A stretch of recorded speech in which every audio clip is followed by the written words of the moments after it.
Salut madame, salut monsieur, vous êtes sur Afrique Today et c'est votre émission préférée, l'invité du dimanche. L'invité du dimanche, c'est une émission qui passe en direct tous les dimanches sur Afrique Today. Alors si vous regardez actuellement Afrique Today, vous pouvez nous regarder en direct sur 4 plateformes: Facebook, YouTube, Twitter et sur notre website www.afriquetoday.com. Alors si vous nous regardez du côté du Tchad, allez-y. Téléchargez les applications d'Afrique Today et vous pouvez nous regarder en direct sur votre smartphone. Ça, c'est l'innovation de la technologie. Alors, nous sommes actuellement en direct avec un invité pas comme les autres. Il est en direct, je crois, du côté de Maryland. Alors, il s'appelle Jean-Francis Var. Il est actuellement ici avec nous dans le studio d'Afrique Today. Alors, si la connexion est bonne, salut Jean-Francis. Salut Alain, comment vas-tu? Ça va très très bien. Alors, tu es dans quelle ville là? Je suis dans Washington, D.C. Alors, il est en direct avec nous depuis Washington, D.C. Alors, Francis Var, qui est non seulement un musicien, je vais rappeler à tous ceux qui nous regardent actuellement que Francis Var, c'est un musicien et c'est un sociologue. Alors, Francis Var, tu nous viens de quel pays pour que les gens connaissent? Ben, mes deux parents sont nés au Sénégal. Mon père est sénégalais d'origine et ma mère est capverdienne d'origine. Vous voyez, mais il faut noter à tous ceux qui nous regardent actuellement que non seulement Francis Var, il vient du Sénégal, mais il est né ici aux États-Unis. C'est un Sénégalais donc né aux États-Unis, mais il a pratiquement pris, il s'est vraiment adapté à la culture africaine.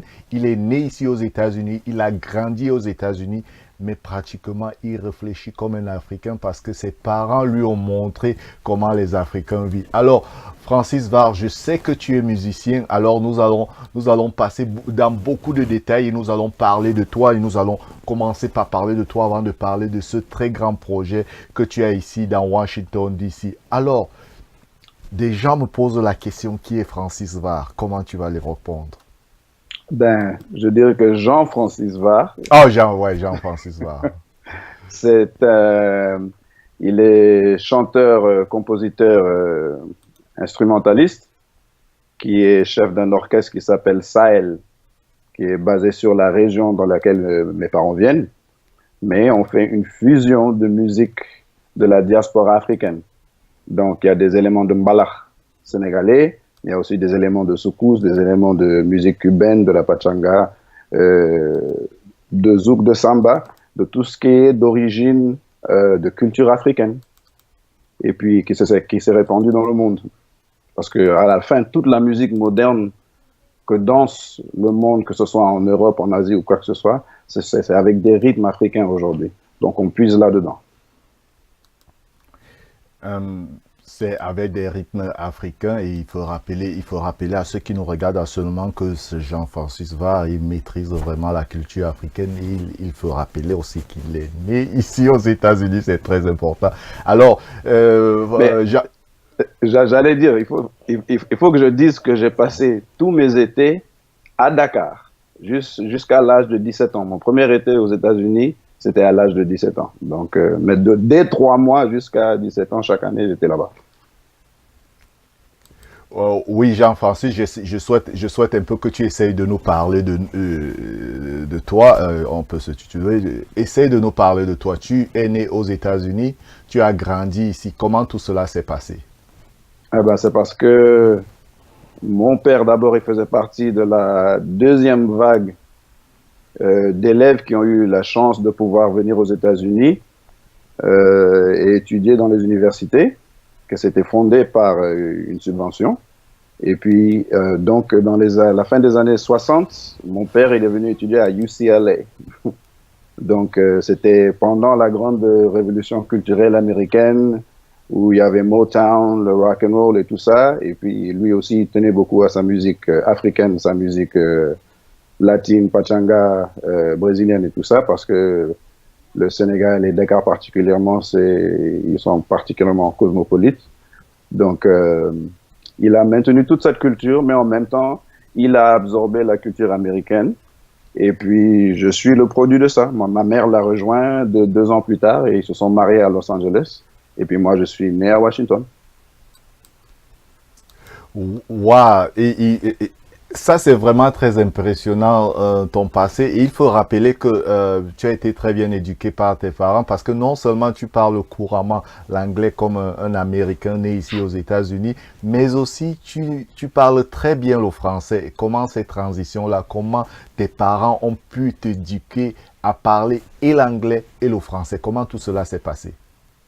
Euh, Parce qu'ils ont insisté. À la fin, ce sont des parents africains. Ok. Donc, non, à vrai dire, ils ont insisté à la maison. Ils limitaient la télévision. Ils insistaient que nous, on parlait français à la maison. Ils nous ont mis le plus possible dans une école privée française ici à Washington, puisque c'était une ville très internationale et puis qui est basée sur le gouvernement. Il y a beaucoup d'ambassades. Ma mère travaillait pour l'ambassade française à l'époque aussi. Donc, ils ont maintenu la culture française, la culture sénégalaise et capverdienne. Voilà, et il faut rappeler que non seulement ils ont maintenu la culture sénégalaise, mais tous les étés, vous étiez au Sénégal. Oui. Alors, quand il fallait aller au Sénégal, qu'est-ce qui se passait là-bas? Qu'est-ce que tu faisais au Sénégal? Euh, je faisais comme faisaient les enfants, hein. C'est-à-dire, euh, quand j'étais gosse, bon, je m'échappais, j'allais dans la rue pour aller jouer avec les enfants à l'extérieur. Ils faisaient très attention parce que mes parents n'étaient pas là et j'étais chez mes grands-parents, donc ils se faisaient du souci. Ils ne savaient pas si j'allais m'habituer à la culture, or que je voulais que ça. Et puis, je faisais des choses comme monter sur le toit, comme ils disaient de ne pas le faire, mais on avait des manguiers et des arbres de goyave. Donc, il fallait qu'on monte sur le toit et qu'on désobéisse pour pouvoir manger. Donc, on faisait des choses typiquement enfantin, quoi, des choses normales en grandissant. Et puis, une fois arrivé à l'adolescence, je me sapais pour aller dans les clubs, je me sapais pour aller voir les joueurs de sabar, et puis essayer d'apprendre les rythmes. Je m'échappais pour aller voir Youssou N'Dour, au Chosan, 2, 3 fois par semaine même. Donc, j'ai fait mon éducation là, et puis j'avais des amis aussi assez internationaux à Washington, donc des Congolais, des Camerounais, des Ivoiriens. Et puis là, j'ai pu garder la culture et faire des échanges. Là, c'est vraiment très impressionnant ce que ton histoire. Alors, essaie de nous parler. Je sais que tu fais dans la musique. Essaie de nous parler depuis quand tu fais dans la musique et comment as-tu commencé à faire la musique? Euh, Voyons. J'ai commencé à faire la musique, je crois que j'étais en sixième. C'était la prof de musique qui m'avait dit qu'elle pensait que que je chantais bien. J'avais aucune idée. Moi, je passe mon temps à chanter des Michael Jackson et des trucs comme ça à la radio.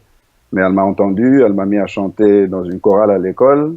Et puis après, il y a un jeune musicien qui jouait à la guitare, qui m'a demandé de joindre un groupe, et de fonder un groupe avec lui. Et puis on a fait ça d'abord, mais il n'y avait pas de bassiste. On avait vers 14 ans, quelque chose comme ça. Donc après un an, je me suis décidé d'apprendre la basse. Donc j'ai appris, j'ai travaillé pour acheter une basse. Et puis là, j'ai commencé à apprendre la basse. Et puis là, je chantais, je jouais à la basse. Et le reste, c'est une évolution parce que j'avais la musique de mon père, ce qui est très très important. Donc disons, je puisais dans quelque chose de très international, que ce soit le Motown, que ce soit le rock and roll, que ce soit, comme j'avais dit, le rumba jazz, le soukous, le mbalax, la musique brésilienne, la samba, la pachanga, la salsa portoricaine, la fanilla de New York. Et puis, on continue. J'avais déjà cette fondation-là avec mon père.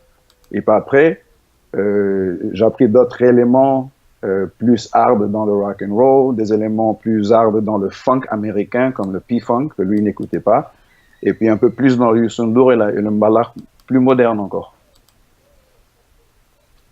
Wow, plus moderne encore. Alors, c'est vraiment impressionnant, il faut avouer. Et quel est le genre de musique que Jean-Francis joue? Je cherche un nom depuis très longtemps. Mais Ok. c'est une fusion. C'est une fusion de la diaspora. Il faudrait l'entendre. Il y a des moments où le soul américain rencontre la salsa cubaine. Il y a des moments où le mbalax rencontre le blues. Donc, Ça, c'est vraiment pour faire une fusion qui reflète un monde un peu plus global et une diaspora africaine un peu plus consciente. Une diaspora africaine un peu plus consciente. Alors, je ne crois pas quand même que tu t'es levé un beau matin et commencé à faire la musique. Quelque chose t'a inspiré certainement. Euh, la musique de mon père, La plus musique de qu'autre ton chose. père. Plus qu'autre chose. Oui, parce que c'est un grand amateur de la musique et il y avait constamment de la musique dans la maison. Et Alors, puis, si les gens, les gens qui nous regardent actuellement veulent découvrir la musique de Jean-Francis Var, comment ils vont le faire? eh ben justement, on est en train d'enregistrer parce que, à vrai dire, j'ai fait partie de beaucoup de groupes dans le passé. Et puis, mon groupe, c'est un nouveau groupe qui s'appelle Sahel et on est en train de finir les enregistrements en ce moment. Donc ça, on pourra le trouver sur sahelmusic.org et aussi sur Facebook/Sahel. Euh, sur Facebook/Sahel, exactement. Et puis sur les réseaux de iTunes et CD Baby et tout ça, venu l'été. Donc, restez connectés parce que quand les morceaux de Jean-Francis Var seront disponibles, Afrique Today vous tiendra informé. Donc, je vous rappelle que nous sommes actuellement, vous regardez actuellement Afrique Today et nous sommes ici en direct dans nos studios. Vous pouvez nous regarder actuellement en direct sur 4 plateformes, Facebook, YouTube, Twitter et sur notre website www.afriquetoday.com. Je suis en direct avec Jean-Francis Var du côté de Washington, un Sénégalais qui est né ici aux États-Unis et qui parle couramment français, peut-être sénégalais, nous allons savoir cela juste tout à l'heure. Alors, je sais que Jean-Francis aussi prépare actuellement un très grand événement, mais nous allons découvrir et nous allons parler de cet événement juste après la pause publicité. Restez connectés sur Afrique Today, on revient juste tout à l'heure. Merci.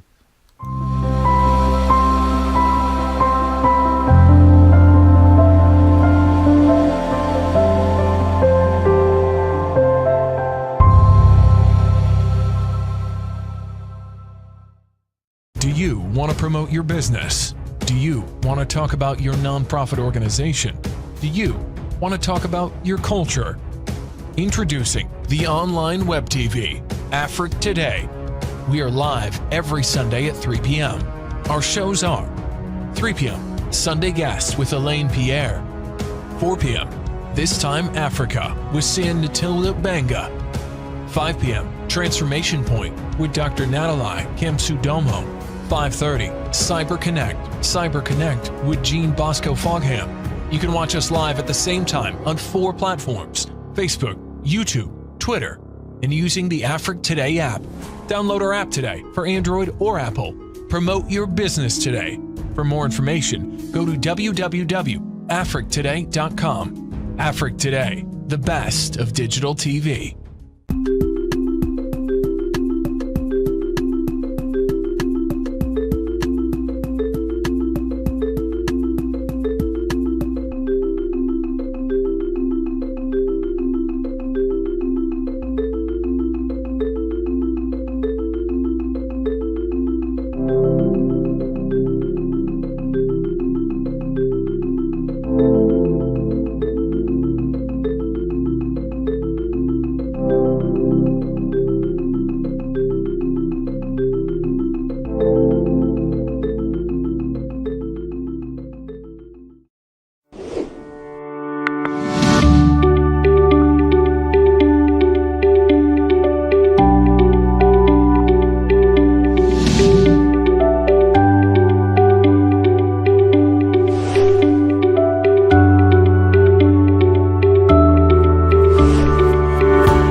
retour donc ici sur Afrique Today, donc c'est toujours Afrique Today, nous sommes toujours ici en direct avec Afrique Today, nous sommes là en direct avec Jean-Francis Var qui est actuellement avec nous du côté de Washington DC. Alors ceux qui viennent de nous connecter, c'est toujours l'invité du dimanche, mon invité du dimanche d'aujourd'hui c'est Jean-Francis Var qui est musicien et sociologue, il est de nationalité sénégalaise et la différence avec lui c'est qu'il est né ici aux États-Unis et il parle couramment français et bien sûr anglais américain. Il est actuellement avec nous du côté de Washington. C'est un musicien. Il se prépare et prépare donc actuellement un grand événement qui aura lieu au Sénégal. Mais avant cela, j'ai d'abord une question à poser à Jean-Francis. Alors, Jean-Francis Var, je sais que tu es musicien. Avant de poser ma question avant avant de poser l'autre question j'ai un truc à te demander. Est-ce que tu peux nous faire ce qu'on appelle en musique un a cappella? Un a cappella? Oui. Je sais que j'étais surpris un peu. Bien sûr. Reste à voir quoi chanter à un moment. N'importe quoi, bon. Je sais que tu n'es pas prêt, bon.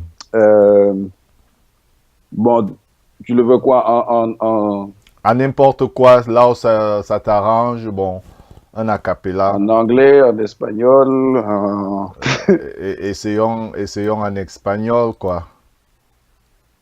Ok. Oye, que todo el mundo está pendiente, es lo que traigo. Y para decir una cosa linda, que estoy guarachando, chango, para chango, y maya, por los senderos de la vida, cosas buenas, salva decir lo que siento. Y ahora con mi nuevo ritmo, mira, me siento contento, y maya. Waouh, ça c'est vraiment génial. Donc, Jean-Francis Var qui chante non seulement en français, en anglais, mais là déjà aussi en espagnol. Alors, Jean-Francis, donc tu parles espagnol, si tu nous as fait un morceau en espagnol. Oui. Combien de langues parles-tu, Jean-Francis? Disons 4 et demi peut-être. C'est-à-dire, quelles sont ces langues? C'est anglais, français, espagnol, portugais. Mais malheureusement, mon Wolof est faible. Ok, donc le Wolof, c'est, il faut rappeler à ceux qui nous regardent actuellement, le Wolof, c'est une langue traditionnelle du Sénégal, c'est ça, non? Oui, c'est la plus grande langue traditionnelle du Sénégal. Or qu'il y a d'autres ethnies, par exemple, du côté de mon père, on est plutôt Serer que Wolof, mais le Wolof s'est répandu à travers le Sénégal. Donc, après le français, je dirais que c'est la langue nationale. Waouh, là c'est génial. Et tout cela, tu as été éduqué ici aux États-Unis et tu as pu parler le français, l'anglais, le Wolof, l'espagnol et le portugais. Oui. Mais là, c'est vraiment bravo. Merci. Bravo. Comme j'ai dit, moi, ce que j'essaye de faire, c'est représenter la diaspora africaine. Donc, ces 4 langues-là européennes sont très importantes pour communiquer dans le monde de l'Atlantique noir, disons. Ouais, ce sont des langues très importantes. Alors, nous allons passer donc tout à l'heure aux choses sérieuses. Pourquoi nous t'avons invité ce soir. C'est-à-dire ton organisation, il semble que tu as une organisation qui prépare un événement. Essaye de nous parler de cet événement et de cette organisation de cette fête qui s'approche bientôt. Bon, d'abord, ce n'est pas une organisation. Mon groupe Sahel, c'est une organisation, donc c'est une compagnie aussi. Mais ce que j'ai reçu, c'est personnel. C'est une subvention venant directement du gouvernement de la municipalité de Washington, D.C. Et puis, c'est ce qu'ils appellent Sister City Grant, donc les villes sœurs. Et puis, la ville de Washington, ils ont des relations avec plusieurs villes à travers le monde, 30 villes justement. Donc, il y a Nairobi, il y a Pretoria, il y a il y a Rome, il y a Brasilia, il y a plusieurs capitales et Dakar en est une. Donc j'ai eu cette subvention pour faire un échange culturel et artistique entre la ville de Washington et Dakar, Sénégal. Donc ce que ça veut dire, c'est que j'amène des artistes sénégalais ici à Washington pour faire un échange, pour faire des discussions, pour faire des spectacles. Et puis, je fais la même chose avec des artistes américains que j'amène au Sénégal. Et puis, tout ça se passera à la fin du mois de mai et le début du mois de juin. Ouais, tout ce que je peux savoir, c'est que c'est aussi mes félicitations. Je sais que c'est pas souvent très facile d'obtenir ces grants du gouvernement. Alors, ça n'a pas été facile, certainement. Non, mais bon, j'ai l'avantage d'être artiste dans cette ville et d'avoir une éducation assez américaine. J'ai travaillé pour le gouvernement aussi de Washington, donc ça m'a donné certains avantages artistiques et puis, disons, des connaissances plus importantes. C'est ça qu'il y a de plus important toujours dans les affaires et dans le gouvernement, tout ça, c'est d'avoir des connaissances et d'avoir, à travers ces personnes-là, une éducation du système et de comment faire pour avoir ce genre de subventions. Et au fait, le projet s'appelle Black Gold, l'or noir. Et puis ça s'appellera Black Gold ici à Washington. C'est supporté par le Smithsonian aussi. Donc il y aura des spectacles et des discussions dans le musée d'art africain, où il y a justement en ce moment un projet sur l'art sénégalais. Donc ça tombe bien pour ce que j'en ai en train de faire. Et ça commence entre le 24 mai et le 2 juin à Washington et du 6 juin au 16 juin à Dakar.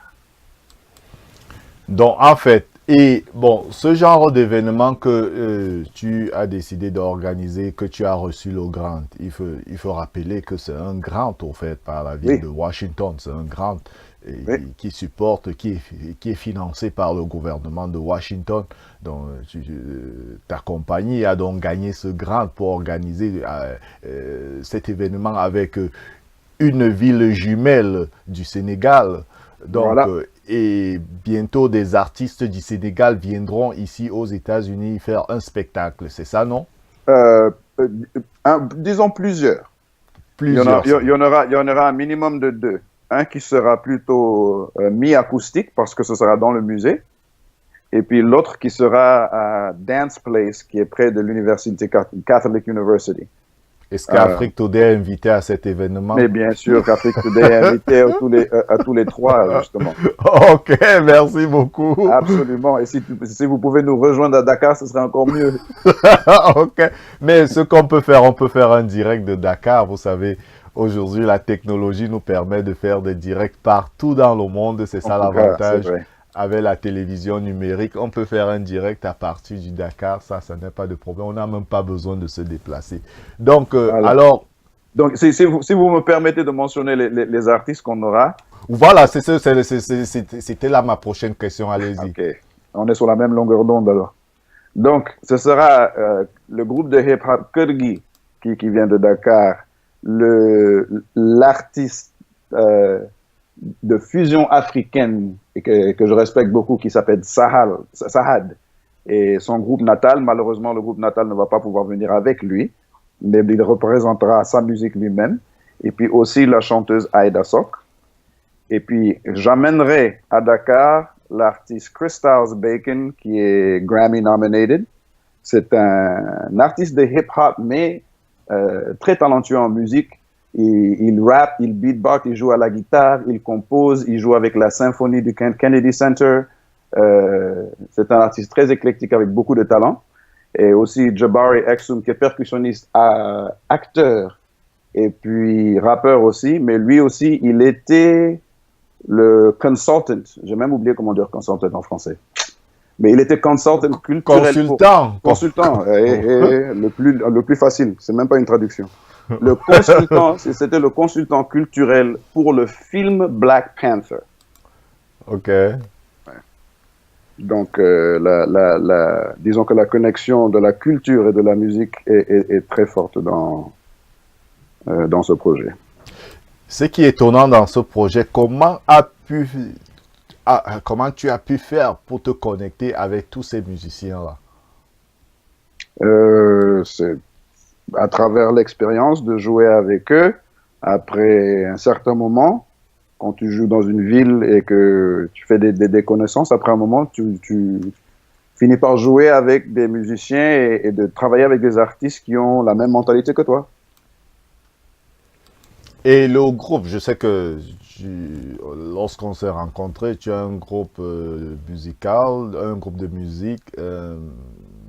Il est composé de combien de personnes et combien de personnes sont autour de toi?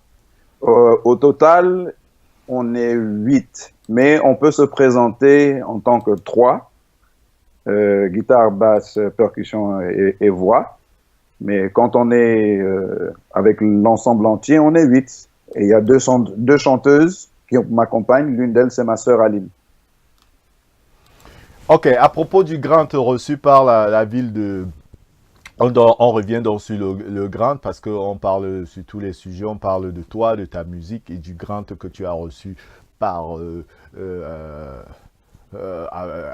par l'État de Washington, D.C.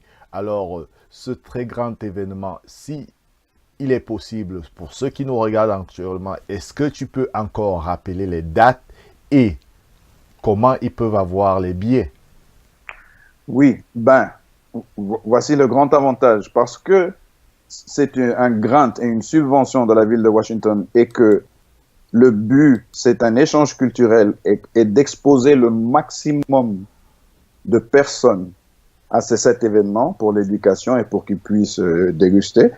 Le fait, c'est que les deux événements principaux sont gratuits.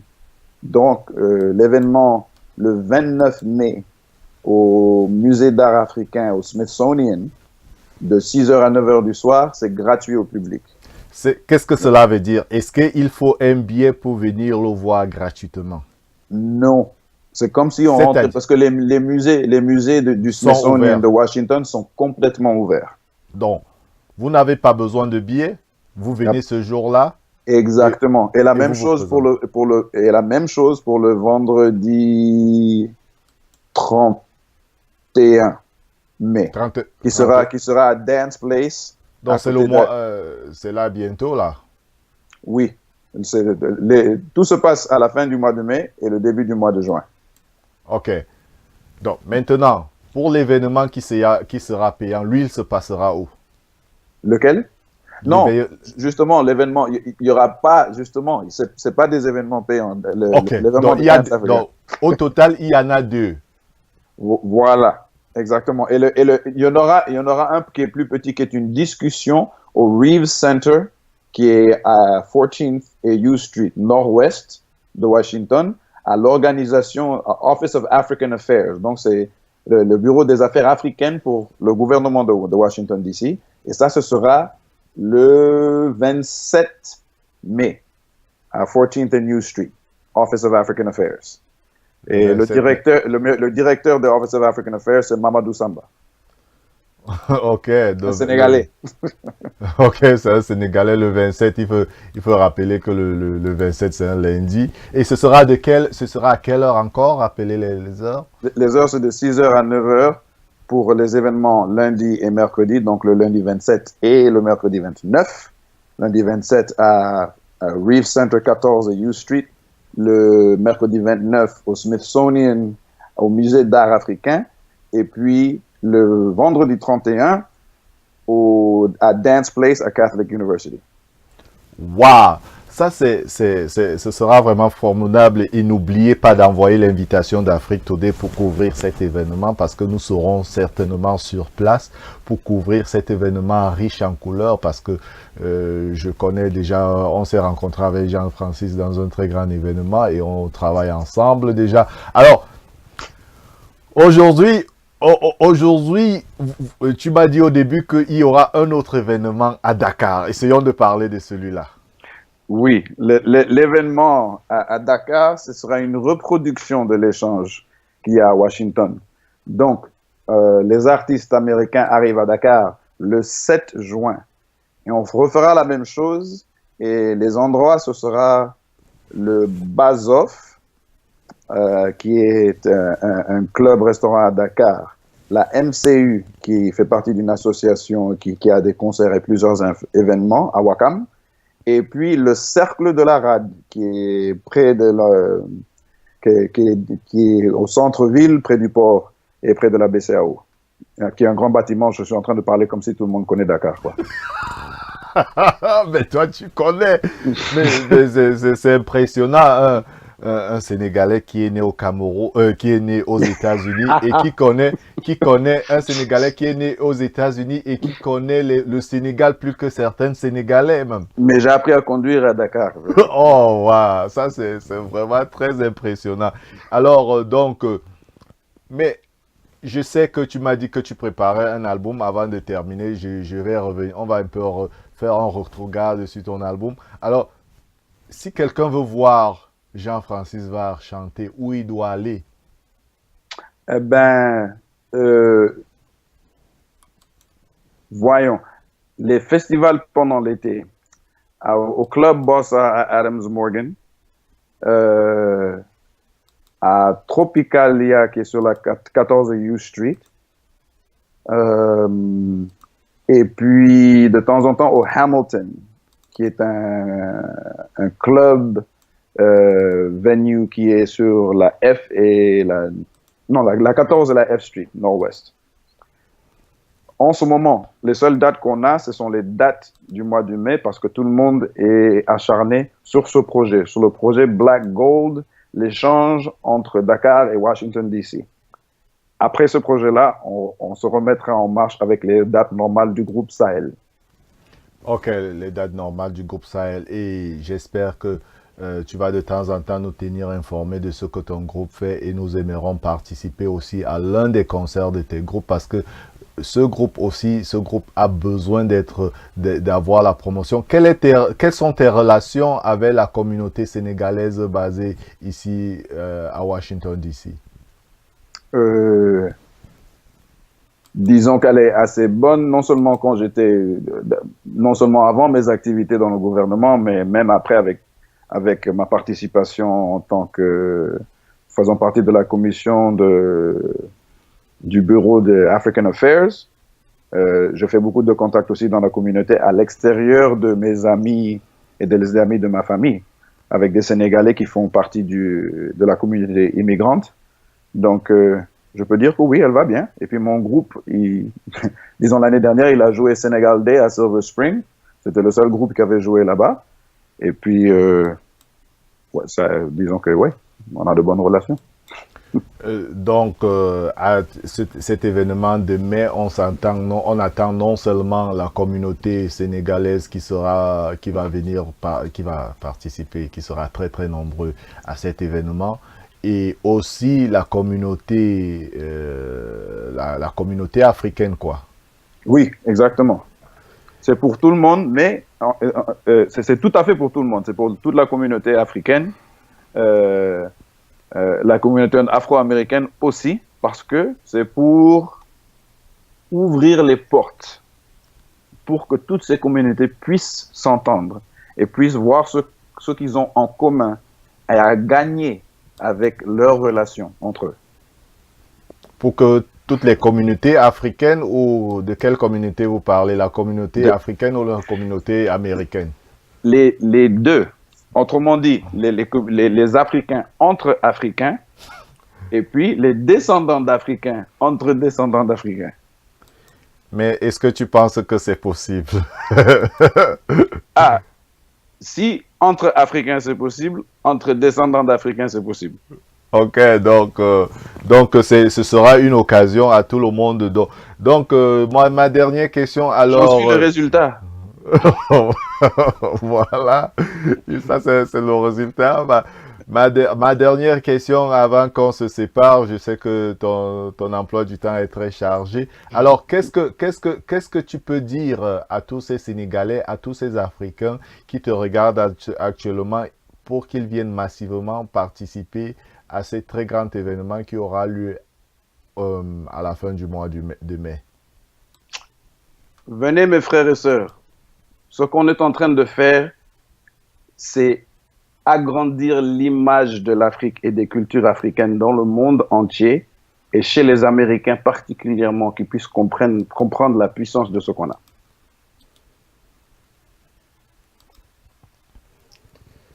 Venez donc massivement. Donc, tu m'as dit que tu parlais l'autre langue. Ok, donc merci. Merci donc d'avoir participé à cette émission. C'était donc l'invité du dimanche. Donc, je rappelle à tous ceux qui nous regardent actuellement que j'étais là en direct avec Jean-Francis Var qui était avec moi en direct du côté de Washington DC, qui est non seulement musicien mais aussi sociologue. Donc, merci d'avoir été connecté avec nous. Vous pouvez nous regarder en direct sur 4 plateformes: Facebook, YouTube, Twitter et sur notre website www.afriquetoday.com. Merci d'avoir été des nôtres. C'était l'invité du dimanche. Bon dimanche, à dimanche prochain. Merci Jean-Francis d'avoir été des nôtres. Ciao, on se voit la semaine prochaine. Bye.